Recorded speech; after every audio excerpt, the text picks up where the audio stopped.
Most people have a very clear image in their head of what Jesus looked like. Long brown hair, light skin, soft features, maybe even blue eyes. It's an image we've seen thousands of times, in churches, paintings, films, and illustrations. But here's the most interesting part. The Bible never actually describes his appearance. Not his height, not his hair, not his face. Which begs the question, where did the familiar image of Jesus that's widespread today actually come from?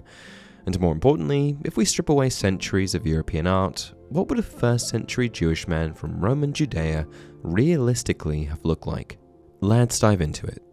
Since the Bible never describes Jesus' physical appearance, the earliest visual depictions didn't aim for realism at all. In fact, the first known images of Jesus don't appear until nearly 2 centuries after his death, and they don't look anything like the Jesus most people recognize. Early Christians often portrayed him symbolically, as a youthful good shepherd carrying a lamb. In some cases, he even resembled the Greco-Roman sun god Helios. These images weren't meant to be historical portraits, they were theological statements. And as Christianity spread through the Roman world, the imagery evolved. By the Byzantine period, a more standardized form emerged. Long hair, full beard, solemn expression. This became known as the Pantocrator image, Christ as ruler of all. Then, during the Renaissance, European artists humanized him further. Painters like Rembrandt depicted Jesus with soft, light, delicate features, and a distinctly European appearance. And gradually, as more and more time passed, that version became dominant. But here's the thing, art history isn't anthropology. And if we want something closer to historical reality, we have to look at archaeology. In the early 2000s, forensic anthropologist Richard Neve from the University of Manchester attempted to reconstruct the face of a typical 1st century Jewish man from Judea.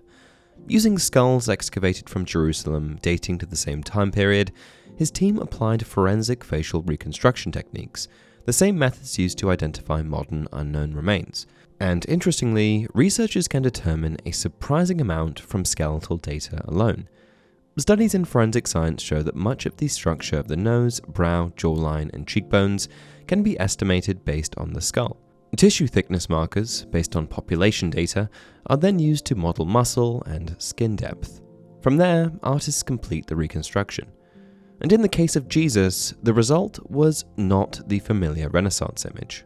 Instead, the reconstruction suggested a man with darker, olive-toned skin, brown eyes, short, tightly curled black hair, a broader face, and a strong, weathered build consistent with manual labor. Importantly, long flowing hair would have been extremely unlikely. I can say this with confidence because historical and cultural context strongly suggests Jewish men of that period typically wore their hair relatively short. It's important to remember that this reconstruction isn't a portrait of Jesus specifically.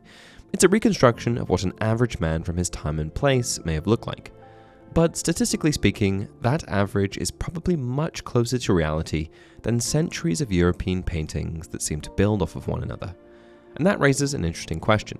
If our image of him was shaped more by art than by history, how much of what we see is cultural memory rather than historical evidence?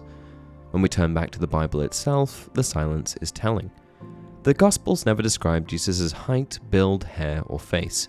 He had no beauty or majesty to attract us to him. In fact, in one of the most famous scenes in the New Testament, Judas identifies Jesus with a kiss, implying he didn't visibly stand out from the others around him. And this suggests something simple. He probably looked ordinary. From a historical standpoint, that would mean he resembled the average Jewish man living in 1st century Judea. And if that's the case, then he probably really did closely resemble the generated image produced by forensic anthropologist Richard Neve. Not the tall, light-skinned, long-haired figure common in Western art, but a short, stocky, olive-skinned man with a broad face and short hair. And that's it for today's video. If you enjoy the content, please like the video and subscribe to the channel.